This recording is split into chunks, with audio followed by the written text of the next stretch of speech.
ഇരുന്ന് കരഞ്ഞതുകൊണ്ട് ജീവിതം നേരെയാക്കാന്ന് വിചാരിക്കണ്ട. കരഞ്ഞതുകൊണ്ട് ജീവിതം നേരെയാക്കാൻ പറ്റില്ല.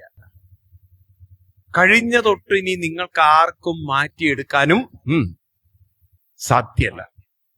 കുറ്റബോധങ്ങളും വിഷമങ്ങളും വേദനകളും അയവിറക്കിയാൽ, ശ്രദ്ധിക്കുക എന്താ പറയുന്നത്, നിങ്ങളുടെ മനസ്സിൽ കുറ്റബോധങ്ങളും വിഷമങ്ങളും വേദനകളും നിങ്ങൾ ആവർത്തിച്ച് അയവിറക്കിക്കൊണ്ടാൽ എന്താ സംഭവിക്കുക അറിയോ?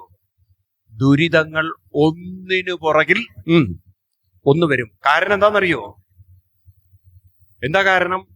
മനസ്സിന് കർമ്മങ്ങളെ ആകർഷിക്കാനുള്ള കഴിവുണ്ട്. ശ്രദ്ധിക്കൂ, നിങ്ങൾക്ക് മനസ്സിലാവും. ഈ ഭൂമിക്ക് ഭൂഗുരുത്വാകർഷണമുണ്ടെന്ന് നമ്മളെ പഠിപ്പിച്ചു. പക്ഷെ മനുഷ്യന്റെ മനസ്സിനും ആകർഷണമുണ്ടെന്ന് നമ്മളെ പഠിപ്പിച്ചില്ല.